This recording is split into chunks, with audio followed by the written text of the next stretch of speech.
Pertama-tama tentu saja harus iman dulu. Karena apa? Segala sesuatu tanpa iman adalah dosa. Jadi perbuatan tanpa iman ya percuma. Kalau saya bilang sih seharusnya kita harus menyadari bahwa segala sesuatu yang terjadi itu kan adalah di dalam pemeliharaan Tuhan. Karena itu kita sebagai orang Kristen harus mengkreditkan apapun yang terjadi adalah Tuhan sedang menuntun kita.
Pertama-tama tentu saja harus iman dulu. Karena apa? Segala sesuatu tanpa iman adalah dosa. Jadi perbuatan tanpa iman ya percuma.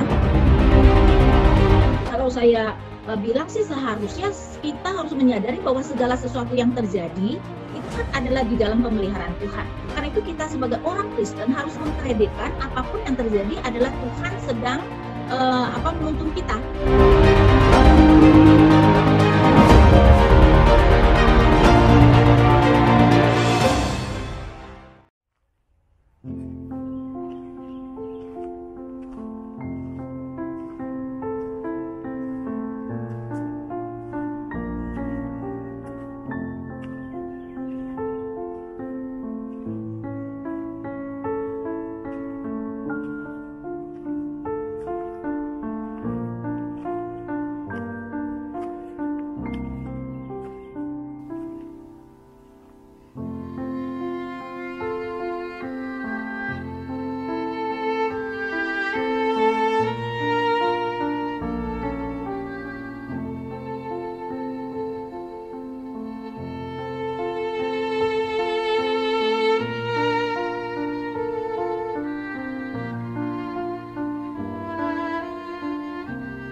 Pertama-tama tentu saja harus iman dulu, karena apa? Segala sesuatu tanpa iman adalah dosa. Jadi perbuatan tanpa iman ya percuma. Kalau saya bilang sih seharusnya kita harus menyadari bahwa segala sesuatu yang terjadi itu kan adalah di dalam pemeliharaan Tuhan. Karena itu kita sebagai orang Kristen harus mengkreditkan apapun yang terjadi adalah Tuhan sedang menuntun kita.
Shalom, selamat malam Bapak Ibu Saudara terkasih di dalam Tuhan. Bersyukur kalau kita bisa sama-sama kembali berkumpul pada malam hari ini untuk kita sama-sama beribadah kepada Tuhan di dalam kebaktian doa pada malam hari ini. Mari saat ini saya mengajak kita semua untuk boleh sama-sama menenangkan hati dan pikiran kita. Kita mau datang kepada Tuhan. Saat teduh.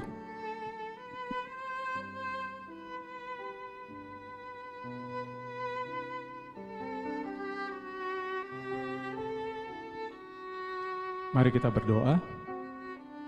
Bapa, kami sungguh mengucap syukur untuk hidup yang masih Kau berikan bagi kami ya Tuhan. Kami mengucap syukur untuk anugerah yang Tuhan nyatakan kepada kami hari lepas hari. Terima kasih juga kalau kami masih boleh dilayakkan untuk boleh datang kepada Tuhan, untuk boleh mengikuti ibadah kebaktian doa pada malam hari ini ya Tuhan. Terus mata-mata juga karena anugerah Tuhan bagi kami. Bapa, kiranya lewat ibadah doa, kebaktian doa malam hari ini, kami rindu Tuhan untuk bisa memuji dan menyembah Tuhan. Kami juga rindu untuk bisa disegarkan kembali melalui perenungan firman Tuhan pada malam hari ini. Mohon pimpinan-Mu ya Tuhan untuk kebaktian doa ini dari awal sampai dengan selesai. Di dalam nama-Mu kami berdoa dan kami mengucap syukur. Amin. Mari Bapak Ibu Saudara, kepada Allah, Juru Selamat kita satu-satunya kekuatan di dalam hidup kita. Kita mau menyanyikan pujian ini bagi Yesus, sumber kekuatan dan pengharapan kita. Mari sama-sama kita katakan. Engkaulah kekuatanku, tempat perlindungan, tempat perlindunganku. Saat badai menerpa, aku tak akan goyah. Aku tak akan goyah, sebab Kau sertaku. Sejauh langit dari bumi, sejauh langit dari bumi, begitu besarnya kasih-Mu. Penuhi hati kami yang rindu menyembah-Mu, Yesus, Yesus Tuhan kami. Sejauh langit dari bumi, begitu besarnya kasih-Mu. Kaulah Tuhan, kekuatanku, sukacitaku. Mari dengan lebih sungguh nyatakan dari hati kita yang terdalam. Katakan, Engkaulah kekuatanku, ya Tuhan, tempat perlindunganku. Di saat badai menerpa, kami gak akan goyah Tuhan. Aku tak akan goyah. Kami gak akan goyah. Sebab kami tahu Engkau Yesus beserta kami. Sebab Kau sertaku. Sejauh langit dari bumi, begitu besarnya kasih-Mu.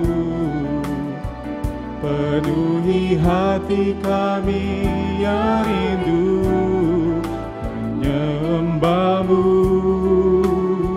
Yesus. Sejauh langit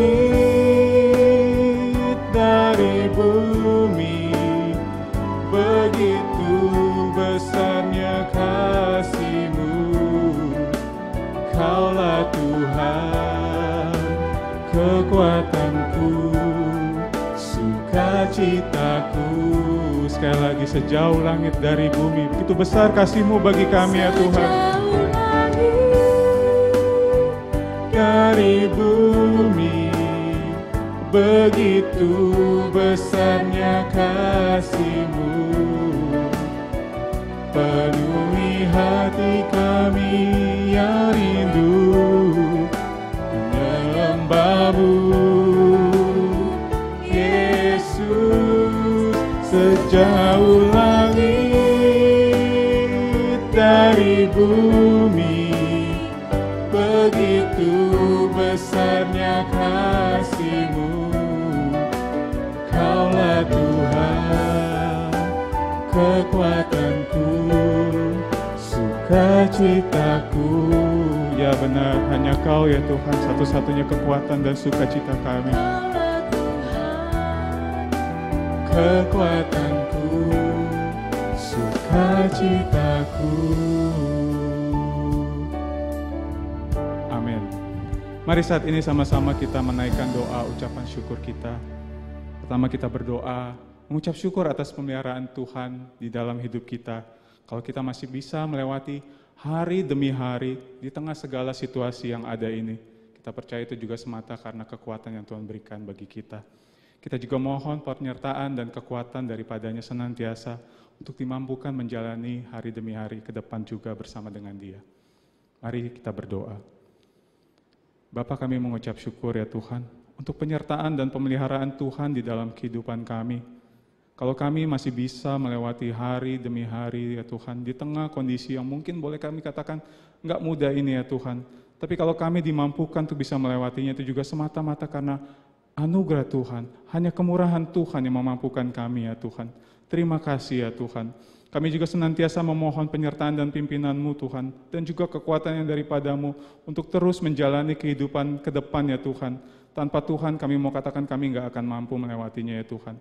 Hanya dengan kekuatan Tuhan saja kami dimampukan untuk melewati hari demi hari ini. Terima kasih untuk kesetiaan-Mu bagi kami ya Tuhan. Di dalam nama-Mu kami berdoa. Amin. Kita juga berdoa saat ini untuk gereja kita, mengucap syukur untuk setiap kegiatan yang masih tetap dapat diadakan di gereja kita, baik untuk ibadah minggu maupun persekutuan komisi yang masih tetap berjalan dengan baik sekalipun masih dilakukan secara online. Kita juga bersyukur untuk teknologi yang Tuhan izinkan untuk boleh hadir bersama-sama dengan kita, untuk boleh menolong kita di dalam melakukan setiap kegiatan itu, sehingga setiap kegiatan ibadah dan persekutuan komisi semua masih berjalan dengan baik. Mari sama-sama kita berdoa. Kami juga saat ini berdoa ya Tuhan, mengucap syukur Tuhan untuk setiap kegiatan di gereja kami yang masih boleh berjalan dengan baik.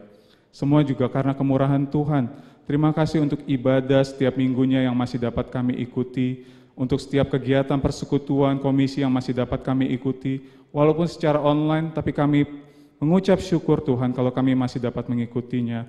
Bersyukur juga terutama untuk teknologi yang Tuhan hadirkan tepat Tuhan di masa-masa seperti ini, sehingga setiap kegiatan itu masih dapat kami ikuti, dan setiap firman Tuhan juga masih boleh dapat diberitakan dan boleh menjadi kekuatan bagi kami. Kami mengucap syukur ya Tuhan. Di dalam nama-Mu kami berdoa dan mengucap syukur. Kita juga berdoa saat ini untuk gereja kita yang sedang dalam proses untuk ibadah konvensional yang akan diadakan.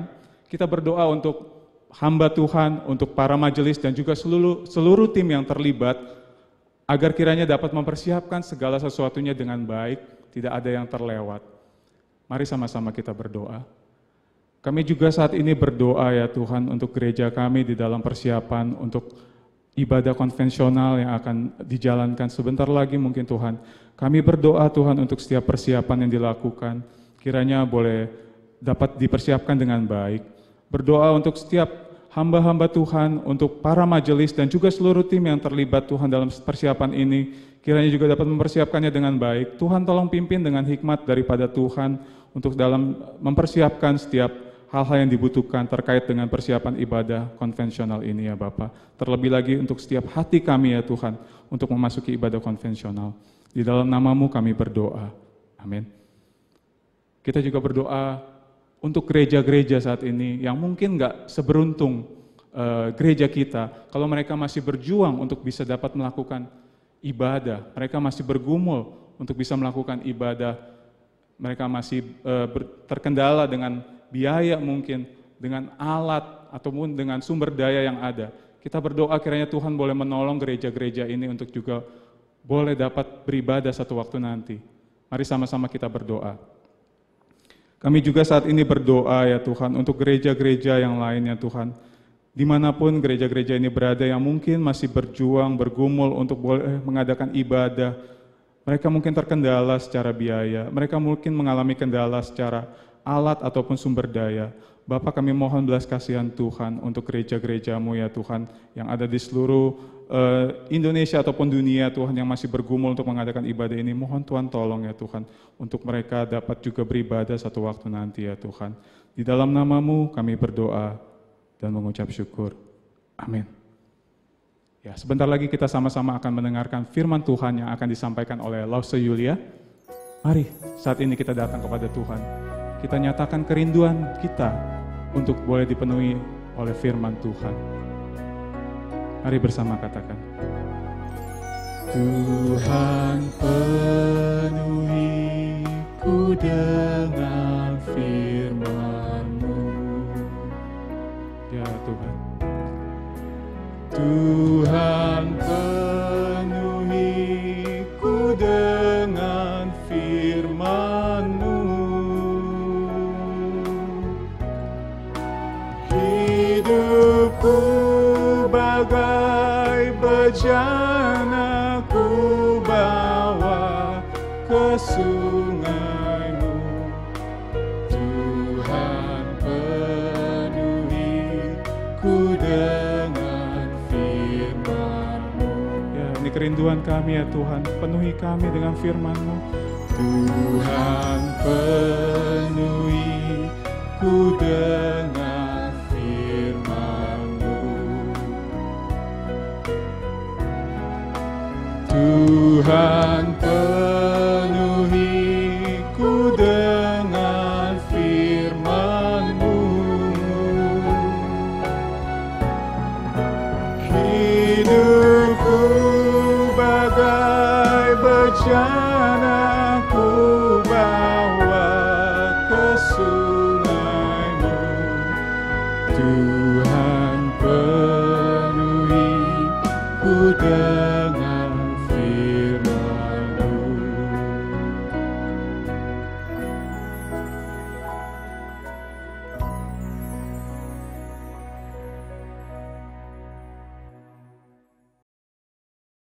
Shalom, selamat malam Bapak Ibu sekalian.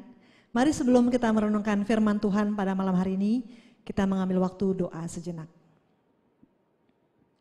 Bapa di surga, kami mengucap syukur. Malam hari ini kami boleh kembali berdoa bersama-sama. Dan kami juga saat ini boleh kembali disapa oleh firman-Mu ya Tuhan. Biarlah Kau penuhi hati kami dengan firman-Mu ya Tuhan. Kami mau menjadi bejana yang diisi oleh firman-Mu. Dan kami mau jadi pelaku-pelaku firman-Mu. Tolong setiap kami, hamba-Mu yang menyampaikan dan juga setiap kami yang mendengarkan. Di dalam nama Tuhan Yesus kami berdoa dan mengucap syukur. Amin. Sekali lagi shalom Bapak Ibu Saudara sekalian. Malam hari ini saya mau mengajak kita semua untuk membaca bagian firman Tuhan dari Filipi pasal yang ketiga. Filipi pasal yang ketiga ayat 17 sampai Filipi 4 ayat yang pertama. Filipi 3 ayat 17 sampai Filipi 4 ayat yang pertama. Saya akan bacakan bagi kita semua. Saudara-saudara, ikutilah teladanku dan perhatikanlah mereka yang hidup sama seperti kami yang menjadi teladanmu. Karena seperti yang telah kerap kali kukatakan kepadamu dan yang kunyatakan pula sekarang sambil menangis. Banyak orang yang hidup sebagai seteru salib Kristus. Kesudahan mereka ialah kebinasaan, Tuhan mereka ialah perut mereka, kemuliaan mereka ialah aib mereka, pikiran mereka semata-mata tertuju kepada perkara duniawi. Karena kewargaan kita adalah dalam surga, dan dari situ juga kita menantikan Tuhan Yesus Kristus sebagai juru selamat yang akan mengubah tubuh kita yang hina ini sehingga serupa dengan tubuhnya yang mulia menurut kuasanya yang dapat menaklukkan segala sesuatu kepada dirinya.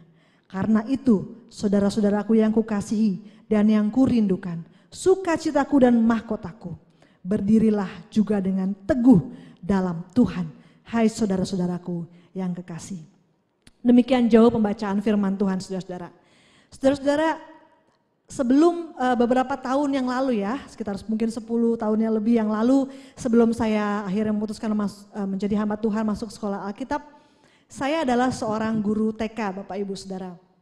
Terkhusus saya mengajar di sebuah sekolah Kristen di Jakarta, dan khususnya saya mengajar kelas playgroup. Nah saudara-saudara, saya sangat bersuka cita ya menjadi guru TK begitu, khususnya saya sangat senang dengan murid-murid saya yang lucu-lucu, yang polos, yang masih muda dibentuk begitu saudara-saudara.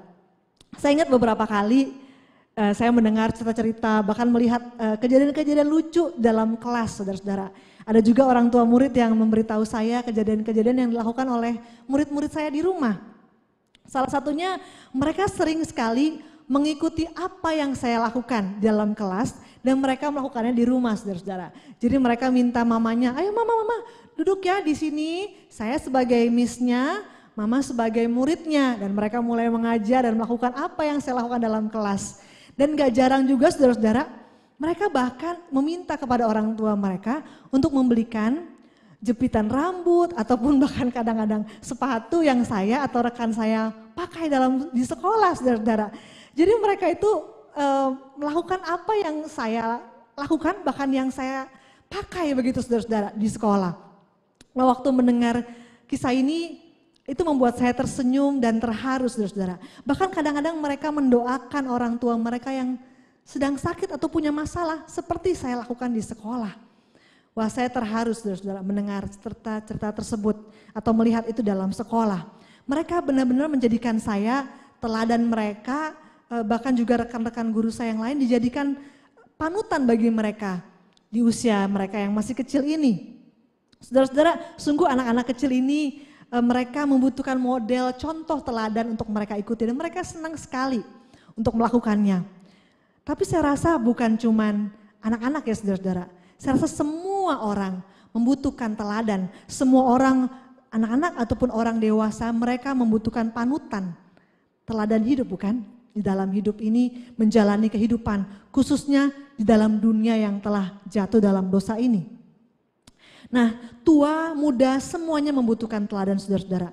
Di dalam berita-berita yang kita baca, kita melihat kondisi-kondisi yang ada saudara-saudara. Dan khususnya Indonesia membutuhkan kepemimpinan, membutuhkan teladan untuk mereka panut.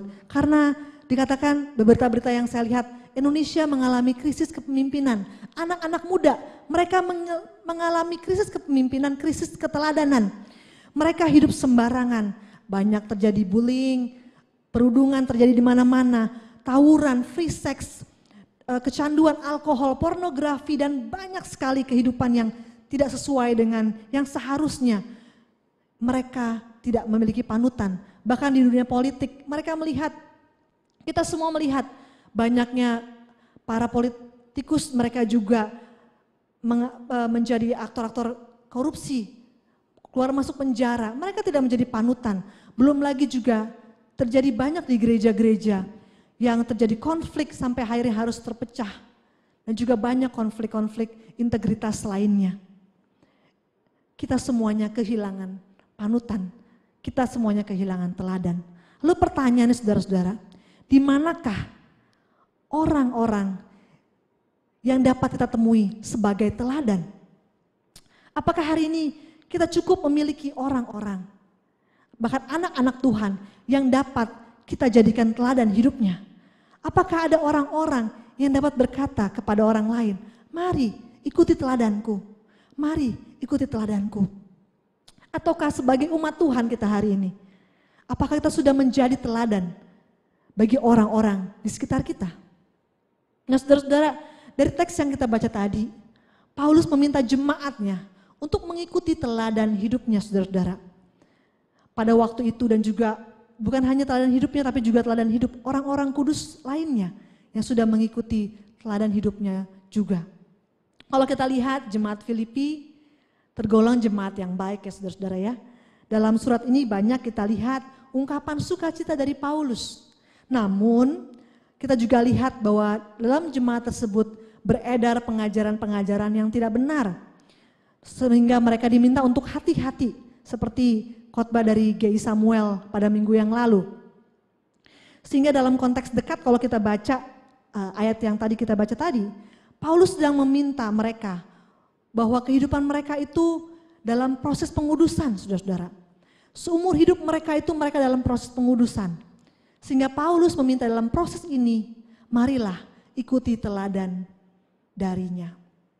Nah, saudara-saudara, waktu saudara-saudara mendengar perkataan Paulus ini, apa yang saudara-saudara pikirkan? Mungkin beberapa dari kita berpikir, waduh, emang siapa nih Paulus ya? Kok kayaknya terkesan arogan, sombong sekali untuk mengikuti teladan hidupnya. Memangnya dia sudah sempurna? Memangnya dia sudah gak ada celah lagi sampai dia meminta jemaat untuk mengikuti teladannya? Nah saudara-saudara, mengapa ya Paulus dengan berani meminta jemaatnya untuk mengikuti teladannya? Saudara-saudara, Paulus menyampaikan bagian ini bukan dalam konteks dia menjadi arogan atau sombong. Kalau kita lihat di bagian sebelumnya, di pasal 3 ayat 12 sampai 13, Paulus menyadari betul ketidaksempurnaannya saudara-saudara. Dia berkata bukan seolah-olah aku telah memperoleh hal ini atau telah sempurna, melainkan aku mengejarnya. Jadi Paulus menyadari sekali bahwa dia belum sempurna. Ia seorang yang berdosa, yang tidak sempurna, sama seperti jemaat Filipi. Namun ia tahu ke arah mana ia sedang berjalan saudara-saudara. Ia dan orang-orang kudusnya sedang mengarah kepada keserupaan Kristus. Maka seperti yang Paulus katakan di dalam 1 Korintus 11 ayat 1, dia berkata seperti ini juga saudara-saudara. Jadilah pengikutku sama seperti aku juga menjadi pengikut Kristus. Ia meminta orang lain untuk mengikuti dia karena dia sadar betul saudara-saudara bahwa dia sedang mengikuti Kristus. Jadi sesungguhnya dia sedang tidak menunjuk kepada dirinya sendiri, tetapi dia sedang menunjuk kepada Kristus. Ikut aku karena aku sedang mengikut Kristus juga. Nah setelah Paulus mengatakan hal tersebut saudara, untuk mengikuti teladannya, ada 2 kali kata karena yang dia pakai di sini. Ia meminta jemaatnya mengikuti teladannya karena 2 hal. Yang pertama dikatakan karena ada orang-orang yang hidup sebagai seteru salib Kristus. Di ayat 18 sampai 19 yang dia sampaikan bahkan sampai menangis, sambil menangis karena ada orang-orang yang hidup sebagai seteru Kristus. Saudara-saudara, di pada waktu itu ada orang-orang yang mereka hidupnya sembarangan. Mereka mengikuti ajaran-ajaran yang tidak benar. Mereka itu dikatakan pekerja-pekerja yang jahat, orang-orang yang orang-orang percaya, namun mereka itu masih memegang hal-hal lahiriah sebagai hal-hal yang menyelamatkan mereka pada waktu itu. Ini sungguh berbeda dengan pengajaran Yesus bahwa keselamatan itu adalah karena anugerah semata. Namun kita diminta untuk terus mengerjakan keselamatan yang telah kita peroleh dengan takut dan gentar. Yang artinya kita menghidupi kehidupan kita dengan sungguh-sungguh sesuai dengan firman-Nya, bukan hidup yang sembarangan. Maka itu Paulus meminta untuk mereka mengikuti teladannya karena banyak orang-orang yang mengikuti seteru salib Kristus. Sehingga jangan ikuti teladan mereka, ikuti teladan Paulus yang sudah mengikut Kristus. Nah, karena yang kedua saudara-saudara, karena kewargaan kita adalah di dalam sorga. Nah saudara-saudara, Paulus di bagian ini mau mengkontraskan, ingin menyandingkan perbedaan yang begitu jelas bahwa kita ini adalah warga sorga. Sedangkan mereka tadi yang mengikut salib, menjadi seteru salib Kristus, mereka itu hidup sembarangan dan kesudahan mereka adalah kebinasaan. Sedangkan umat Tuhan adalah warga sorga dan kesudahan kita adalah kekekalan bersama dengan Tuhan. Kita berbeda status kewargaan saudara-saudara. Nah makanya kalau kita berbeda status kewargaan, maka seharusnya kita pun berbeda aktus atau perilaku saudara-saudara. Seperti contohnya, kalau kita seorang warga kerajaan begitu ya, royal gitu ya, ke royal family gitu, warga kerajaan. Tentunya perilaku kita sehari-hari berbeda dengan perilaku warga biasa bukan? Kalau enggak sinkron antara status kita dengan aktus atau perilaku kita. Maka itu Paulus menyampaikan bagian yang kedua ini, karena kewargaan kita adalah kewargaan sorga. Nah karena kedua alasan ini saudara-saudara, Paulus berkata, ikutilah teladanku. Ikutilah teladan hidupku, ikutilah pola dari aku dan juga orang-orang yang hidup mengikuti teladan Kristus juga. Kata teladan saudara-saudara atau example atau contoh, di sini berarti pattern ya atau bentuk atau pola. Seperti saat kita ingin membuat baju begitu saudara-saudara ya, kita memerlukan pola bukan? Agar kita mudah untuk menjahit baju tersebut dan jadinya enggak salah begitu dalam kita menjahit baju tersebut. Sehingga menggunakan pola ini akan menolong kita, menolong para penjahit untuk menjahit baju yang sama dengan baik.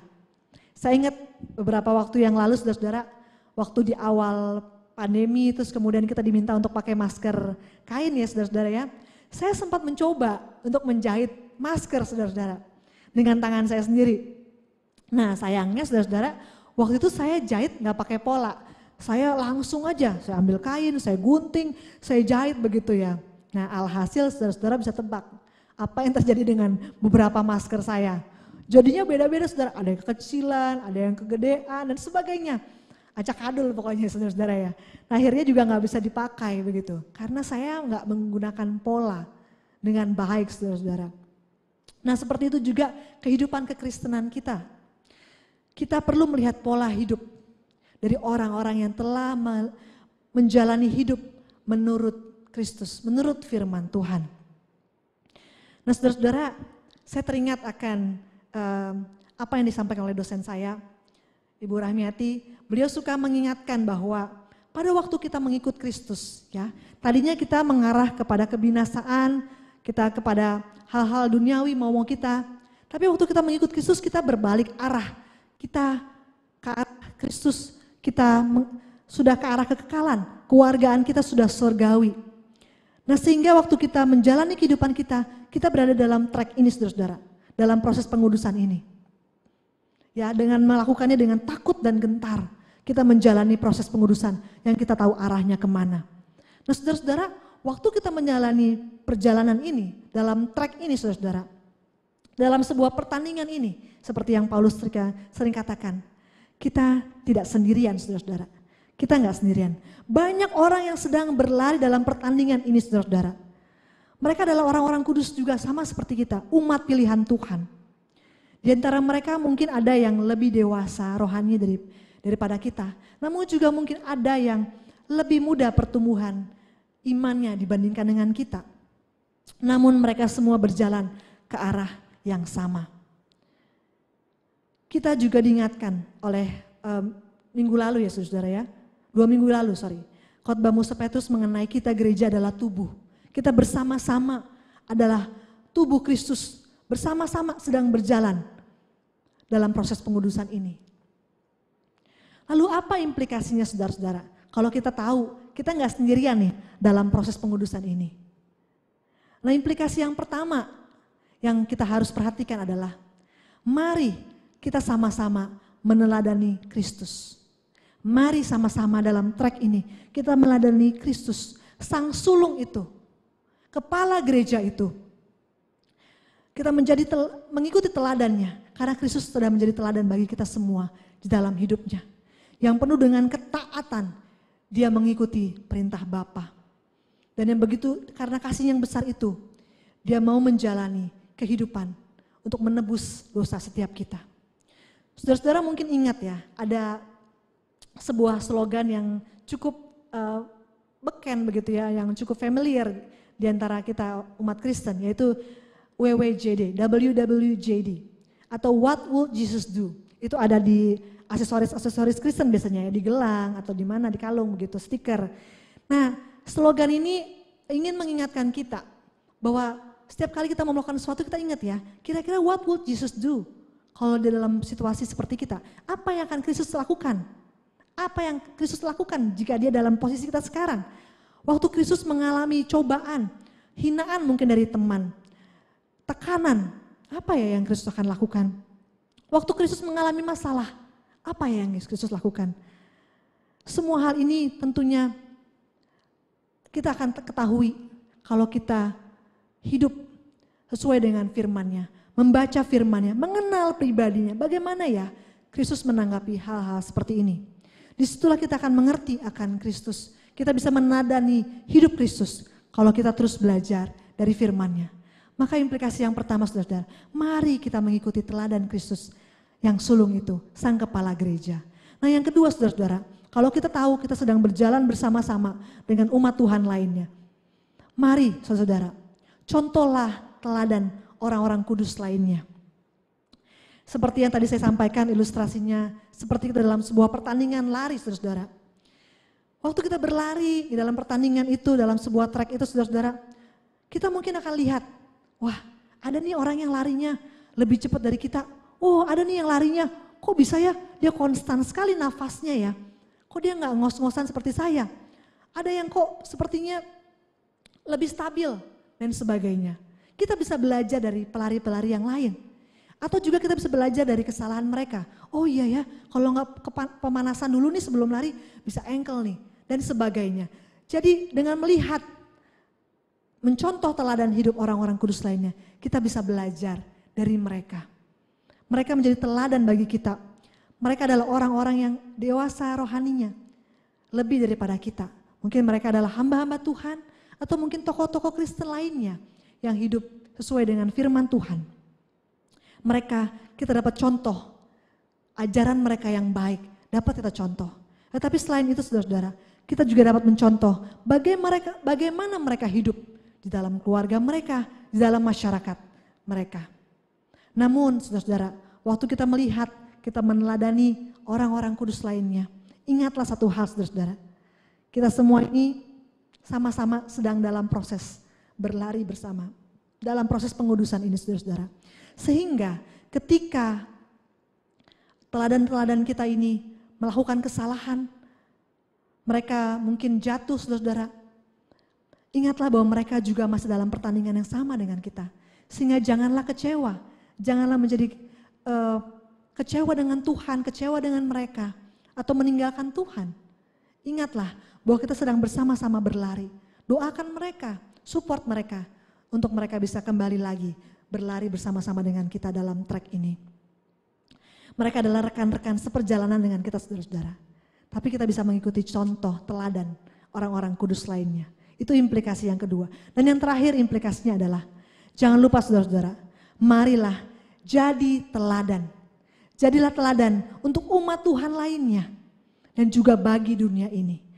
Kalau kita lihat saudara-saudara di Filipi 2 ayat yang ke-15, Paulus meminta umat Tuhan untuk menjadi bintang terang di tengah dunia yang gelap.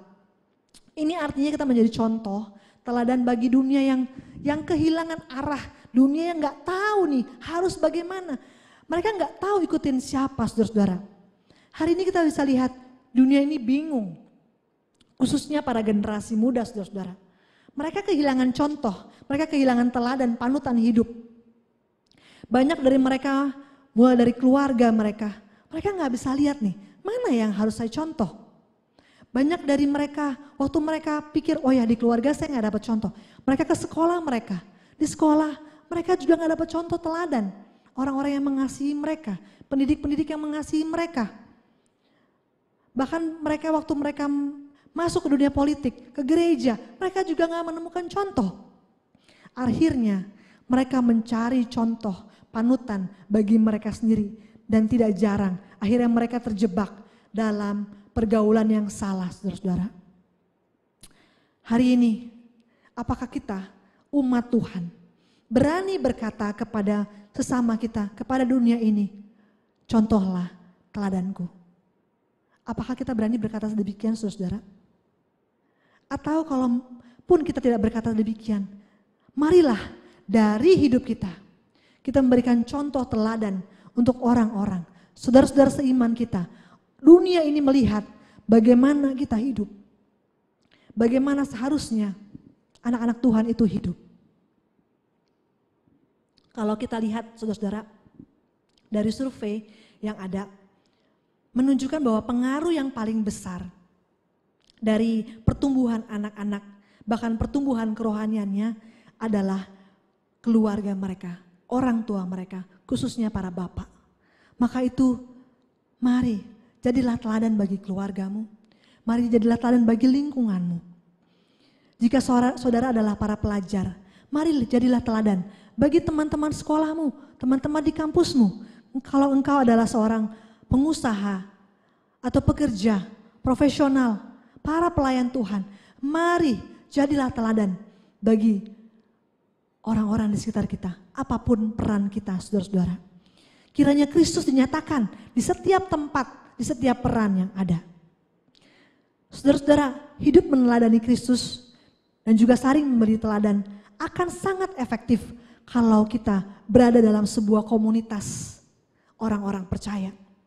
Dengan bergabung dengan gereja, khususnya juga kelompok-kelompok kecil, akan mendorong kita untuk bertumbuh bersama, meneladani orang-orang Kristen lainnya dan menjadi teladan. Kita berlatih untuk menjadi teladan di sana. Mari bergabunglah dengan komunitas-komunitas yang ada, saudara-saudara. Dengan persekutuan-persekutuan yang ada. Ini akan menguatkan kita untuk berlari bersama-sama dalam pertandingan iman kita.